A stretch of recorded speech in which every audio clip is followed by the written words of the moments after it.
I was not expecting you to say, I'm firing Dan Lanning. They're 2-0. I'm just asking because this is a pivotal year. We talked about this in the offseason. The hype was there. They had built. He'd had a good start to his career at Oregon. They are recruiting very well. Mm-hmm. There were some things in that game that it explain what would it have been? The decision to just punt. Yeah, they had a surrender drive in that game. They ran it 3 straight times and punted from the 10-yard line. I've not seen that in the Lanning era. That was the weirdest possession I've ever seen. That was the worst and weirdest possession he's had in his tenure at Oregon. Will Stein has been horrible this year. I think that's safe to say. Now, he dialed up the nice one-play touchdown drive after Tez had the early punt return where they had Evan Stewart going across the middle. It was a max pro. That was a well-designed play. The first deep shot to Evan Stewart as well. It was nice to see him take some shots. The Holden ones, to me, and I'm not an X's and O's football genius here, it looked like Dillon did pick up the blitz in that. That was the same thing you saw early in the game. Slant. Let's go. Yeah. Like they're rushing everybody. Yes. It's one-on-one. Just get rid of the football. Yes. And you're going to score a touchdown.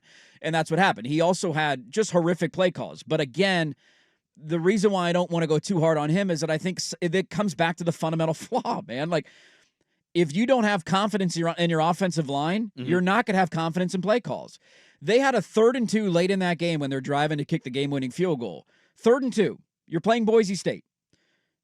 Hand the ball off and fall forward for 2 yards. Yes. Should happen. Yes. What did they have to do to get 2 yards? They felt like they had to put Terrence Ferguson in motion, line him up under center, have him move, and then he barely got the first down. It was like 1 yard. Barely. Like, they don't have the confidence that they can just hand it off and run it for 2 yards. And I think to your point on the Sorrento drive, that was the drive that people booed.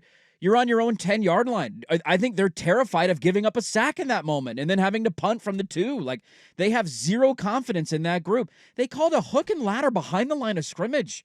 They're calling gimmicks. Like, they just, until they can get that figured out. And if they can't, this is a 4-loss team. Like, if you can't figure out things up front, your season's not going to end well. I don't know how the next 3 weeks go because none of these opponents are out of this world. You should be able to win even if you don't play at your best. But if you can't figure out your offensive line play, dude, Ohio State's going to come into Autzen and dog walk you. Well, if you're not going to go into Ann Arbor and score on them. You're not like, it's going to be a rough year. And so if you're holding to any glimmer of hope, it is that when they had Charlie Pickard out of the game and they had Poncho in at center and Strother, who missed the first game, who was still coming off an injury in at the other guard position, they were at least, I think they had 13 rushes for 77 yards. It wasn't quite as penalty-ridden. And when you look at the lineup when they had Pickard in at center, it was like 9 carries for 40 yards, running the ball. Most of that was created by the backs breaking tackles, and they had bad snaps, holding calls, and sacks that were given up. So at least in that game, they were slightly different, but you can't figure that out, man. You're going to suck this year. So I was texting with somebody about this, and I kept going through the schedule because I was curious around halftime, and based on what we had seen, I'm just like, okay, we'll see what they are at Oregon State.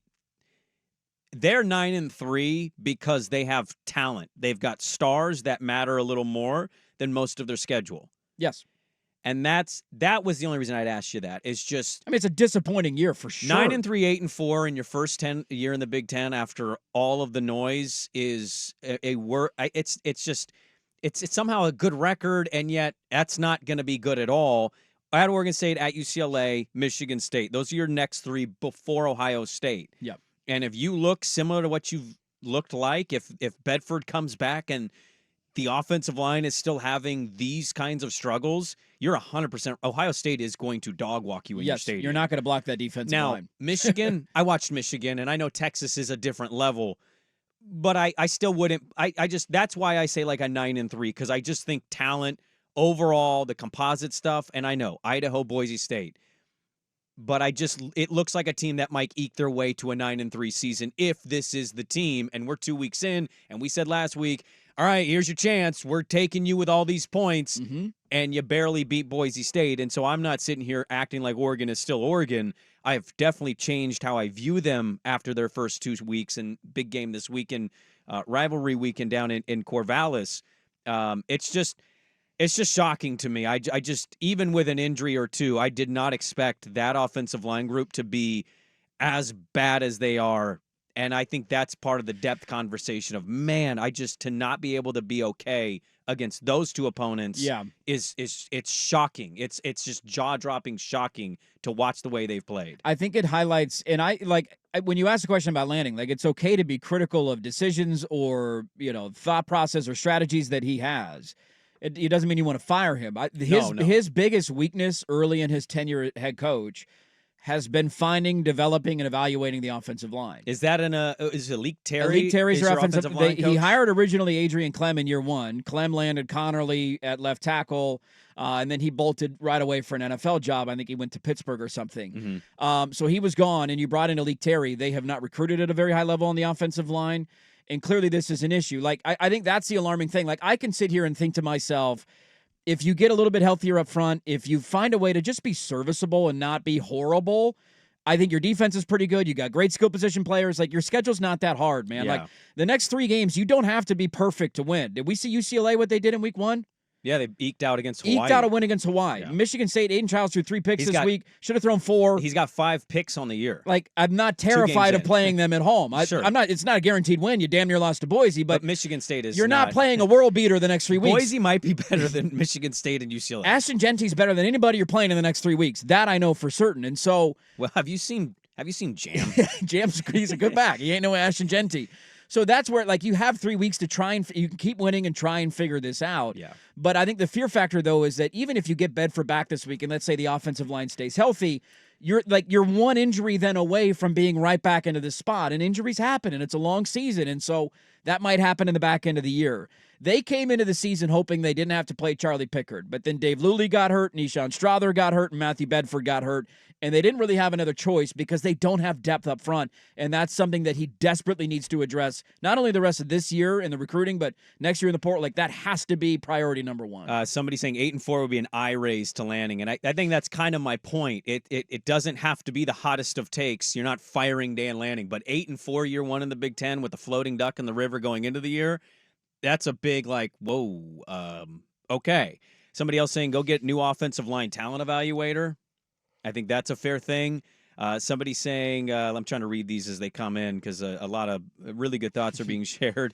Third, I don't think Stein has any clue what he has and what works due to the line shuffling. Yeah. No one has any confidence in anything right now. Yeah, that's exactly it. Even Gabriel. I think Gabriel he's questioning and not confident in the pocket because they're just not on the same page communicating.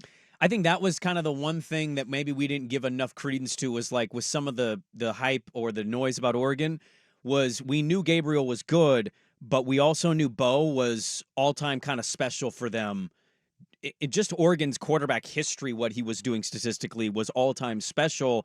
And even if that drop-off isn't a big gap, that drop-off still may have mattered. And so it's only 2 weeks, but he's had some plays where I'm like, what are you doing? But he's also had some throws where I'm like, damn, that was a dime. And that was kind of what it looked like on Saturday against Boise State. And probably some of that is definitely on the trust or no trust of offensive line stuff. But also he's a smaller quarterback. And so it's like, I don't know if does he just have trouble identifying blitz pickups? When Boise was showing they were blitzing, it felt like he did better. When they disguised it, it kind of felt like he didn't see it coming. And, oh, my God, there you go. There's a sack or he's in trouble. Mm-hmm. They just generally, it's like most of this is offensive line issues, but you're seeing it kind of circumvent the entire impact of the offense and maybe even to the OC himself. Without a doubt. And I think after you see it for 2 weeks, my expectations have completely changed on this team. From thinking they're one of the best in the country to survive and advance every week. Just find a way to win. Like, until you show me you're a different team, I'm not going to believe that you are a different team. And then I also, the other part of my brain goes back to the fact that despite how bad they played, they're up 27-20 on the Boise State 30-yard line driving to take a 2-score lead. And you proceed to fumble on 2 of your next 3 plays and hand immediate touchdowns. And your defense had dominated the entire second half and then had to go out in a sudden change. All right, there's a fumble. We're driving to go up 2 scores. Wait, what happened? Okay, we're back in the game. And then I take the wrong gap on Ashton Genty, and he's the best running back in the country, and he goes 70 yards. God, he was untouched on that play. Untouched for like 80 for a 70-yard touchdown run. Nope, like the linebacker and the safety took the wrong route. They thought he was bouncing outside. He cut it inside. A wall was built, and he goes for a long touchdown.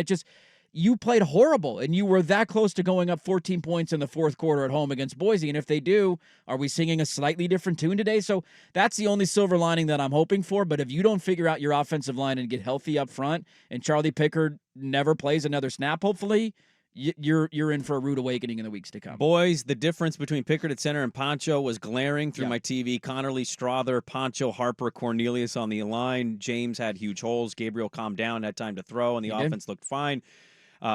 Yeah, and that's are we sure he's going to be concrete this weekend in Corvallis with his line? Bedford, this was kind of the game people circled with Bedford, wasn't it? He was close to. He returned to practice. He's practicing right now. He's not going 100%. There was hope that last Thursday he would go 100%, but that they were hopeful he was going to play. Lanning said last Monday night he was hopeful he would make his debut, and that did not happen. Somebody says, if you remove all of the bad things Oregon did, then they would have won, end quote, is a great coping mechanism, Beebs by 50. I mean, they did win the game, though. I'd like to point that out. They did win the game. Yeah, but Beebs by 50. It Beebs by 50. You're feeling good, man. Wow, I might have to ask that Lanning question on Monday if it's Beebs by 50. If Beebs win by 50, you go ahead and ask if we should fire Dan Lanning.